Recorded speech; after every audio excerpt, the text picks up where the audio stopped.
1. Robert Johnson.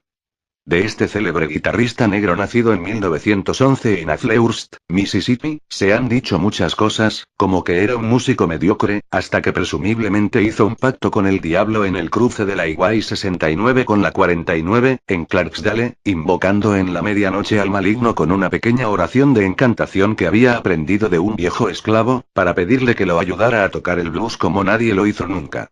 Johnson, al parecer, no solo estaba consciente de sus limitaciones como músico, sino que también estaba resentido con Dios por la prematura muerte de su joven mujer e hijo. Luego que el maligno se le apareciera, y tras prometerle que dominaría la guitarra como nadie, le explicó también que solamente debía deslizar las manos sobre el instrumento para interpretar el mejor blues de la historia. El resto es historia conocida. Johnson se transformó de la noche a la mañana en un músico sublime, su virtuosismo era tal, que al escucharlo parece que sonaran dos guitarras en vez de una y su fantasmal voz podía cambiar fácilmente de tonos y formas, grabando 29 canciones, entre las cuales se encuentran dos de sus mayores éxitos, Crossroad Blues y Mandeville Blues, las cuales hacían referencia precisamente a este pacto demoníaco. Este guitarrista, que se transformaría en influencia de excelsos guitarristas como Elmore James, Muddy Waters, Eric Clapton y Keith Richards, fallecería a los 27 años en agosto de 1938 después de tocar en un local llamado Three Forks, en Greenwood, Mississippi. Mujeriego retomado, Johnson había intentado seducir a la mujer del dueño del establecimiento, y antes de subir a un escenario una botella de whisky abierta llegó a su mesa. Johnson no se hizo de rogar y la bebió con avidez, pero cuando comenzó a tocar comenzó a sentir molestias físicas. Así que paró de cantar, dejó su guitarra a un lado y salió a la calle. Estuvo perdido durante 3 días y, cuando lo encontraron, ya estaba muerto. Había sido presumiblemente envenenado con estricnina. Con su misteriosa muerte, el rey del Delta Blues se convirtió en el primer miembro oficial del Club de los 27. 2. Brian Jones. Fundador de los Rolling Stones, él de hecho bautizó al grupo con ese nombre, basándose en una canción de Muddy Waters. Brian Jones fue su primer líder y principal multiinstrumentista, mostrando su influencia en álbumes como Aftermath, Between the Buttons y Their Satanic Majesty's Request. Considerado el músico más experimental de esta legendaria banda londinense, su versatilidad en los arreglos de guitarras era notable, tal como se puede apreciar, por ejemplo, en la guitarra slide del tema Mother's Little Helper. Se dice, de hecho, que Jones fue el primero en tocar la slide guitar en Inglaterra. Nacido en febrero de 1942 como Lewis Brian Hopkins Jones, este rubio guitarrista, por si fuera poco, tocaba instrumentos raros para el rock. Se decía que solo necesitaba media hora para aprender a tocar cualquier instrumento, como la mandolina, la cítara hindú, en el inicio del tema Painted Black, por ejemplo, el dulcimer, la marimba, el melotron, el arpa, el cello, el violín, el ukelele, el acordeón, las campanas tubulares, la armónica, la batería marroquí y la flauta. Si bien en los años en que integró los Rolling Stones, Jones no figuró en ninguno de los créditos como compositor y tampoco cantó ninguna de las canciones, la riqueza y diversidad musical que el grupo alcanzó con él nunca volvió a ser igualada después de su partida. Sus problemas con las drogas, comportamiento errático, y la fricción con sus compañeros de banda, en especial con la dupla Jagger Richards, solo anunciaron que le quedaba poco tiempo en el grupo que había ayudado a formar. Durante la grabación del disco Let It Bleed, el grupo decidió pedirle que se fuera. Jones no cuestionó la decisión, ya que en ese momento se encontraba internado en una clínica con un cuadro de depresión. Así, Brian Jones abandonó el 10 de junio de 1969 la banda que había ayudado a fundar, retirándose a su casa de Sussex. En todo caso, a pesar de haber sido expulsado de su propio grupo, Jones no se sentía particularmente infeliz, pues su cabeza estaba plagada de proyectos junto a otras estrellas de la talla de John Lennon o Jimi Hendrix. Además, mujeriego impenitente como era, ya vivía con su nueva novia, una bella bailarina sueca llamada Anna Walling. Pero un mes más tarde, inexplicablemente, Jones fue hallado muerto flotando en su piscina. Junto a su cuerpo se encontró su inhalador de asma, que se encontraba al borde del estanque. El informe del forense detalló muerte accidental y la causa fue la inmersión en el agua bajo la influencia del alcohol y las drogas. Los informes de la policía indicaron que el músico había muerto a causa de un ataque de asma, enfermedad que sufría desde la niñez, aunque en la actualidad esta versión todavía es muy discutida. En su libro Stone Alone, el bajista Bill Wyman opinó que si alguna vez un hombre vivió genuinamente la vida del rock and roll y caracterizó a los Rolling Stones en todos sus aspectos, mucho antes de que los cinco asumiéramos un estilo, ese fue Brian Jones. 3 días después de su muerte, durante un concierto en Hyde Park, el cantante Mick Jagger lo homenajeó recitando un poema de Percy Shelley. Paz, paz él no ha muerto, no duerme despertó del sueño de la vida. Brian Jones fue enterrado el 10 de julio en Cheltenham, su pueblo natal, y la inscripción que se escribió en su lápida ahorraba todo comentario. No me juzguéis con demasiada severidad. Brian Jones, el mismo chico vividor que a los 15 años ya tenía 3 hijos ilegítimos, se encumbró a lo más alto fundando a los Rolling Stones, la banda de rock más importante del mundo en su momento, transformándose en su integrante más popular, pero terminó precipitándose como un cuerpo inerte flotando en el fondo de una piscina. El temido Club de los 27 ya tenía a su segundo miembro. 3. Jimi Hendrix. James Marshall Hendrix, mejor conocido como Jimi Hendrix, nacido en Seattle, Estados Unidos, el 27 de noviembre de 1942, es considerado el más grande guitarrista en la historia del rock and roll y el blues eléctrico. En el año 2003 la revista Rolling Stone lo escogió, de hecho, como el mejor guitarrista de todos los tiempos, al igual que las revistas Total Guitar y Time, que los situaron por encima de otros notables exponentes de ese instrumento como Chuck Berry, B.B. King, Eric Clapton, Jimmy Page y Keith Richards. Los 4 discos que sacó con su banda, The Jimi Hendrix Experience, además de sus recordadas presentaciones en los festivales de Monterrey, Woodstock y las Islas de Wild, lo convirtieron en uno de los músicos más innovadores y completos de la época, transformándolo en un pionero de la guitarra eléctrica. Su virtuosismo era tal que la tocaba hasta con los dientes. La idea de Hendrix siempre fue la de crear texturas y sensaciones sonoras naturales, que fluyeran gracias al uso de nuevas técnicas con su guitarra, instrumento que, según los críticos, formaba parte de su cuerpo. Pero la triunfal carrera de Hendrix se cortaría abruptamente en Londres, Inglaterra, la noche del 18 de septiembre de 1970. Después de acudir a una fiesta, su novia lo fue a buscar para dejarlo en un hotel Samarkand. Hendrix, que ya estaba totalmente bebido, tomó en su pieza una decisión fatal. Ingirió 9 pastillas para dormir. La mezcla de somníferos y alcohol fue totalmente contraproducente, y Hendrix cayó presumiblemente desvanecido, muriendo después por la aspiración de su propio vómito.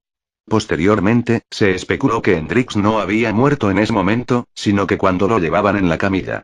Cuando necesitó girar la cabeza para vomitar en el suelo, uno de los enfermeros habría colocado su cabeza sobre la camilla, provocando así su atragantamiento y fallecimiento. También se especuló que su manager, Michael Jeffery, quien iba a ser despedido por el músico, le había hecho tomar pastillas y grandes cantidades de vino, para provocarle la muerte y cobrar el millonario seguro que estaba a su nombre. Lo único cierto es que el mundo de la música había perdido a uno de los grandes y el Club de los 27 ya tenía a otro miembro. 4. Janis Joplin. Esta cantante estadounidense, símbolo femenino de la contracultura de los revolucionarios años 60 y la primera mujer en ser considerada una gran estrella del rock and roll y el blues, nació en Texas el 19 de enero de 1943 y desde muy temprano llamó la atención por la calidad de su voz y la visceral intensidad de su interpretación.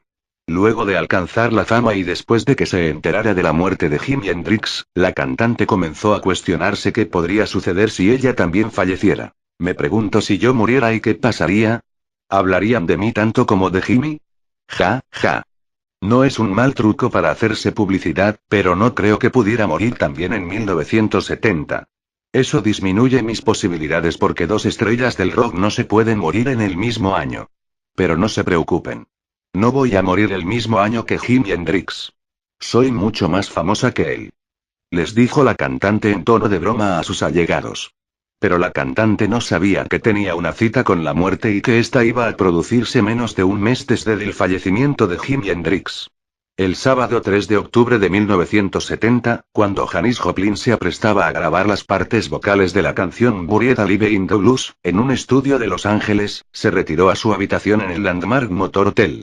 Como la cantante no se apareció en el estudio al día siguiente, según lo acordado con el productor, sus amigos decidieron visitarla en el hotel, pero, al entrar a la habitación, la encontraron muerta, tirada en el suelo a un lado de su cama.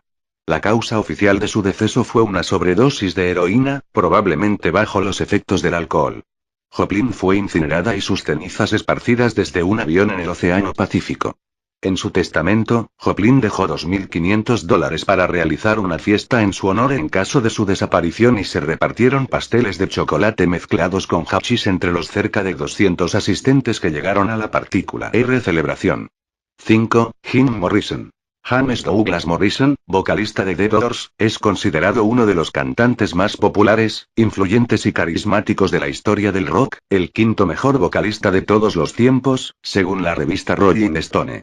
Los 6 discos de estudio que grabó con sus compañeros Ray Manzarek, Robbie Krieger y John Densmore, incluyen piezas musicales de antología que han hecho las delicias para los amantes del rock clásico. Morrison, hasta hoy, aún es considerado el arquetipo perfecto de la estrella de rock. Voz privilegiada, mirada magnética, hosco, misterioso, inspirador, escandaloso y poseedor de un sex appeal natural. Nacido como James Douglas Morrison el 8 de diciembre de 1943, el Rey Lagarto antes de probar suerte en la escena musical ya estaba especialmente obsesionado con la poesía simbolista francesa y los mitos y religiones de las culturas de los nativos americanos.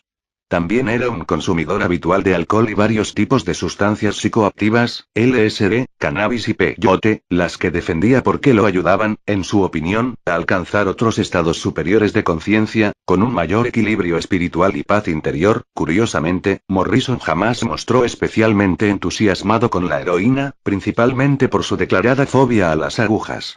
Después de la grabación del disco La Woman, Jim Morrison decidió tomarse un tiempo libre y se mudó en marzo de 1971 a Francia, tierra del existencialismo, con su novia, Pamela Courson. Pero el 3 de julio de ese mismo año la misma Pamela lo encontró muerto en la bañera de su piso del barrio del Marais.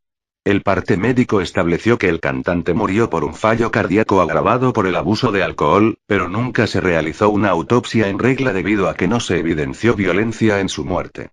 Morrison fue enterrado en París, en el cementerio de Père Lachaise, convertido en la actualidad en un lugar de peregrinación para fans de todo el mundo. Su tumba, de hecho, es el cuarto lugar más visitado por los turistas en la capital francesa, después de la Torre Eiffel, Notre Dame y el Centro Pompidou.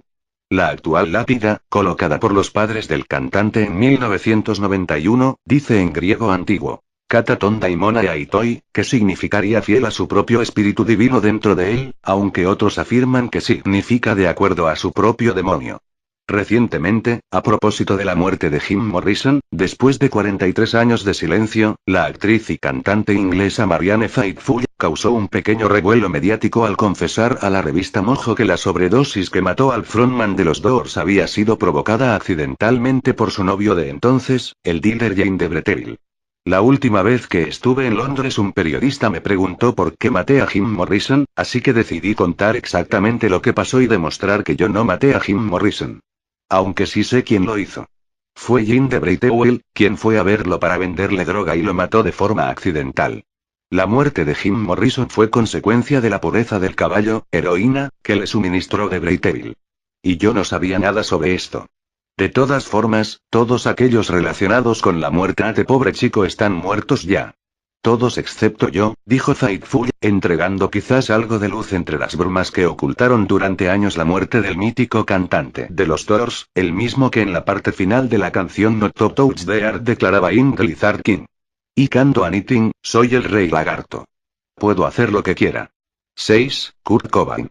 Kurt Donald Cobain, nacido en febrero de 1967 en Aberdeen, Estados Unidos, ha sido sindicado por la crítica como el último portavoz de una generación que tuvo la música popular.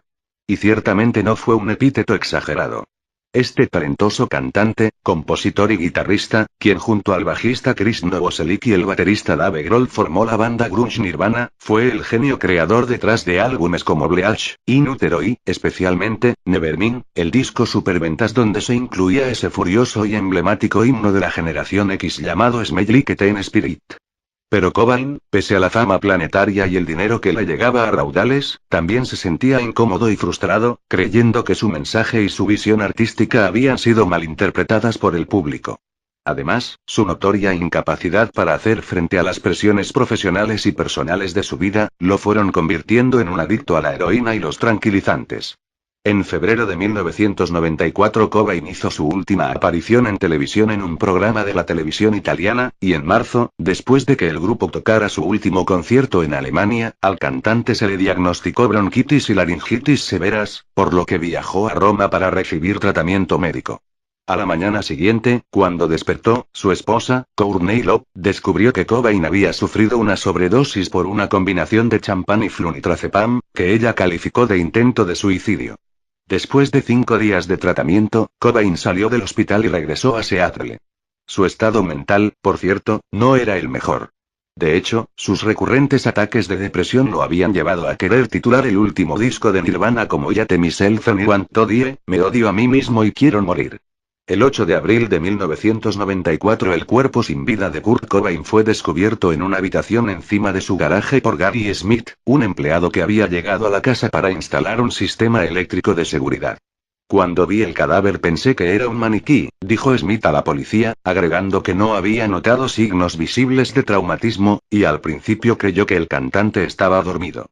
Smith también encontró en un jarrón de flores lo que parecía ser una nota de suicidio, que decía entre otras cosas: por favor, Courtney, sigue adelante. Por francés. Por su vida, que va a ser mucho más feliz sin mí. Los quiero, los quiero. Al lado del cadáver de Cobain se encontró también una escopeta. Una autopsia concluyó que la muerte de Cobain fue el resultado de una herida por bala infligida en la cabeza. El informe estimó que Cobain murió el 5 de abril, alrededor de las 11:30 de la mañana. Wendy Fradenburg Cobain O'Connor, la madre del líder del grupo Nirvana, declaró posteriormente que ahora Kurt se ha unido a ese estúpido club de músicos muertos con 27 años, con el que solía estar obsesionado, a pesar de que yo le decía que se olvidara de esas tonterías. Estaba internado en una clínica con un cuadro de depresión. Así, Brian Jones abandonó el 10 de junio de 1969 la banda que había ayudado a fundar, retirándose a su casa de sus ex.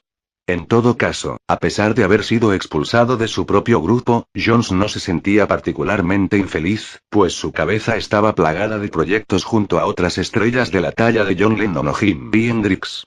Además, mujeriego impenitente como era, ya vivía con su nueva novia, una bella bailarina sueca llamada Anna Wallin.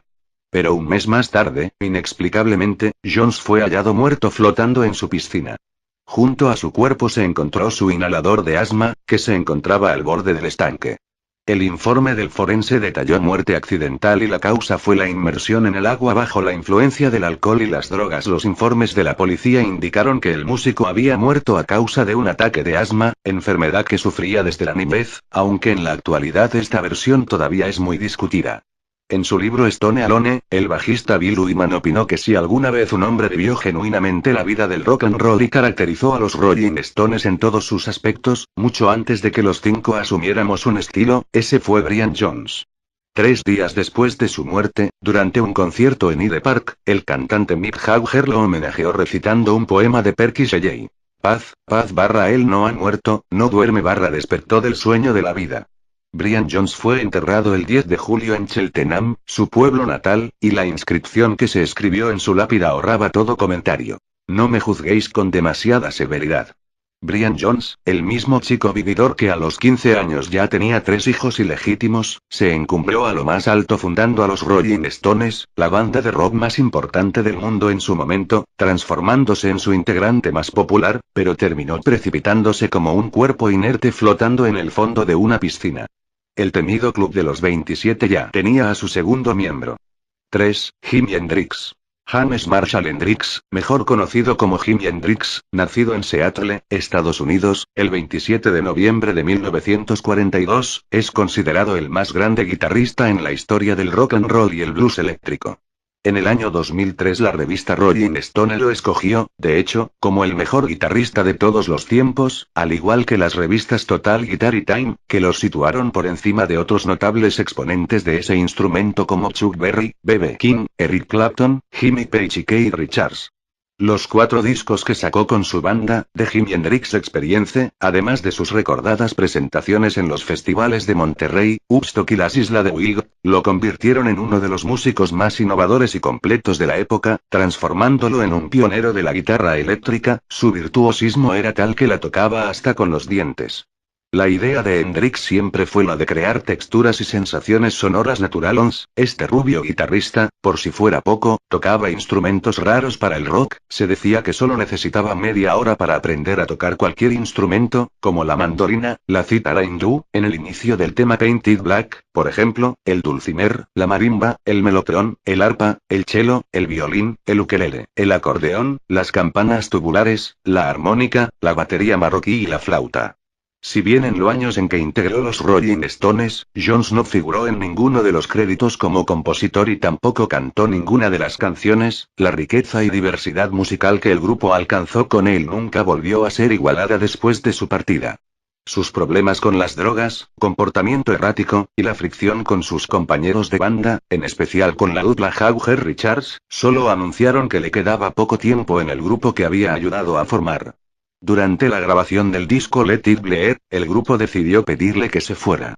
Jones no cuestionó la decisión, ya que en ese momento se encontraba internado en una clínica con un cuadro de depresión.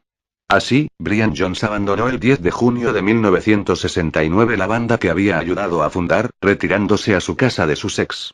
En todo caso, a pesar de haber sido expulsado de su propio grupo, Jones no se sentía particularmente infeliz, pues su cabeza estaba plagada de proyectos junto a otras estrellas de la talla de John Lennon o Jimi Hendrix. Además, mujeriego impenitente como era, ya vivía con su nueva novia, una bella bailarina sueca llamada Anna Wallin. Pero un mes más tarde, inexplicablemente, Jones fue hallado muerto flotando en su piscina. Junto a su cuerpo se encontró su inhalador de asma, que se encontraba al borde del estanque. El informe del forense detalló muerte accidental y la causa fue la inmersión en el agua bajo la influencia del alcohol y las drogas. Los informes de la policía indicaron que el músico había muerto a causa de un ataque de asma, enfermedad que sufría desde la niñez, aunque en la actualidad esta versión todavía es muy discutida. En su libro Stone Alone, el bajista Bill Wyman opinó que si alguna vez un hombre vivió genuinamente la vida del rock and roll y caracterizó a los Rolling Stones en todos sus aspectos, mucho antes de que los cinco asumiéramos un estilo, ese fue Brian Jones. 3 días después de su muerte, durante un concierto en Hyde Park, el cantante Mick Jagger lo homenajeó recitando un poema de Percy Shelley. Paz, paz él no ha muerto, no duerme despertó del sueño de la vida. Brian Jones fue enterrado el 10 de julio en Cheltenham, su pueblo natal, y la inscripción que se escribió en su lápida ahorraba todo comentario. No me juzguéis con demasiada severidad. Brian Jones, el mismo chico vividor que a los 15 años ya tenía 3 hijos ilegítimos, se encumbró a lo más alto fundando a los Rolling Stones, la banda de rock más importante del mundo en su momento, transformándose en su integrante más popular, pero terminó precipitándose como un cuerpo inerte flotando en el fondo de una piscina. El temido club de los 20. No me juzguéis con demasiada severidad. Brian Jones, el mismo chico vividor que a los 15 años ya tenía 3 hijos ilegítimos, se encumbró a lo más alto fundando a los Rolling Stones, la banda de rock más importante del mundo en su momento, transformándose en su integrante más popular, pero terminó precipitándose como un cuerpo inerte flotando en el fondo de una piscina. El temido club de los 27 ya tenía a su segundo miembro. 3. Jimi Hendrix. James Marshall Hendrix, mejor conocido como Jimi Hendrix, nacido en Seattle, Estados Unidos, el 27 de noviembre de 1942, es considerado el más grande guitarrista en la historia del rock and roll y el blues eléctrico. En el año 2003 la revista Rolling Stone lo escogió, de hecho, como el mejor guitarrista de todos los tiempos, al igual que las revistas Total Guitar y Time, que los situaron por encima de otros notables exponentes de ese instrumento como Chuck Berry, B.B. King, Eric Clapton, Jimmy Page y Keith Richards.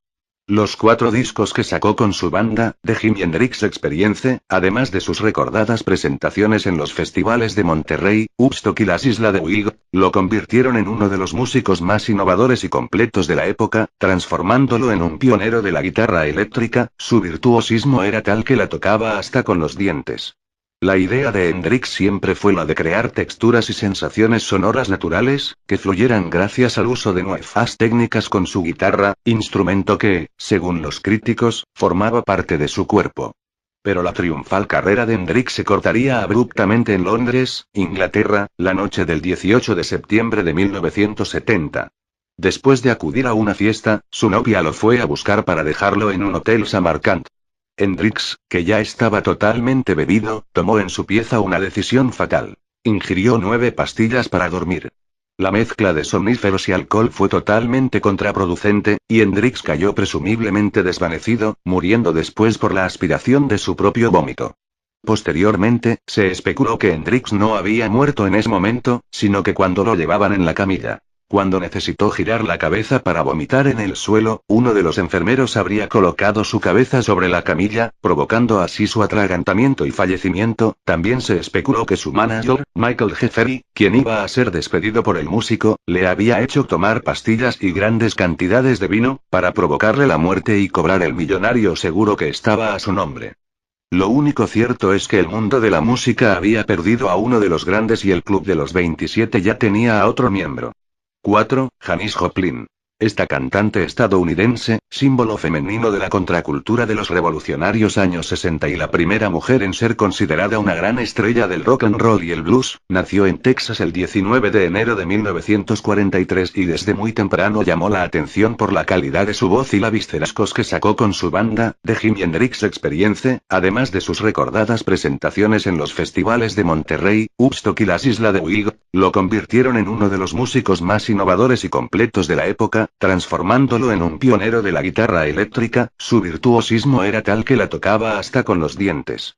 La idea de Hendrix siempre fue la de crear texturas y sensaciones sonoras naturales, que fluyeran gracias al uso de nuevas técnicas con su guitarra, instrumento que, según los críticos, formaba parte de su cuerpo. Pero la triunfal carrera de Hendrix se cortaría abruptamente en Londres, Inglaterra, la noche del 18 de septiembre de 1970. Después de acudir a una fiesta, su novia lo fue a buscar para dejarlo en un hotel Samarkand. Hendrix, que ya estaba totalmente bebido, tomó en su pieza una decisión fatal. Ingirió 9 pastillas para dormir. La mezcla de somníferos y alcohol fue totalmente contraproducente, y Hendrix cayó presumiblemente desvanecido, muriendo después por la aspiración de su propio vómito. Posteriormente, se especuló que Hendrix no había muerto en ese momento, sino que cuando lo llevaban en la camilla. Cuando necesitó girar la cabeza para vomitar en el suelo, uno de los enfermeros habría colocado su cabeza sobre la camilla, provocando así su atragantamiento y fallecimiento. También se especuló que su manager, Michael Jeffery, quien iba a ser despedido por el músico, le había hecho tomar pastillas y grandes cantidades de vino, para provocarle la muerte y cobrar el millonario seguro que estaba a su nombre. Lo único cierto es que el mundo de la música había perdido a uno de los grandes y el Club de los 27 ya tenía a otro miembro. 4. Janis Joplin. Esta cantante estadounidense, símbolo femenino de la contracultura de los revolucionarios años 60 y la primera mujer en ser considerada una gran estrella del rock and roll y el blues, nació en Texas el 19 de enero de 1943 y desde muy temprano llamó la atención por la calidad de su voz y la visceral intensidad de su interpretación. Luego de alcanzar la fama y después de que se enterara de la muerte de Jimi Hendrix, la cantante comenzó a cuestionarse qué podría suceder si ella también falleciera. Me pregunto si yo muriera y qué pasaría. ¿Hablarían de mí tanto como de Jimi? Ja, ja. No es un mal truco para hacerse publicidad, pero no creo que pudiera morir también en 1970. Eso disminuye mis posibilidades porque 2 estrellas del rock no se pueden morir en el mismo año. Pero no se preocupen. No voy a morir el mismo año que Jimi Hendrix. Soy mucho más famosa que él. Les dijo la cantante en tono de broma a sus allegados. Pero la cantante no sabía que tenía una cita con la muerte y que esta iba a producirse menos de un mes desde el fallecimiento de Jimi Hendrix. El sábado 3 de octubre de 1970, cuando Janis Joplin se aprestaba a grabar las partes vocales de la canción Buried Alive in the Blues, en un estudio de Los Ángeles, se retiró a su habitación en el Landmark Motor T.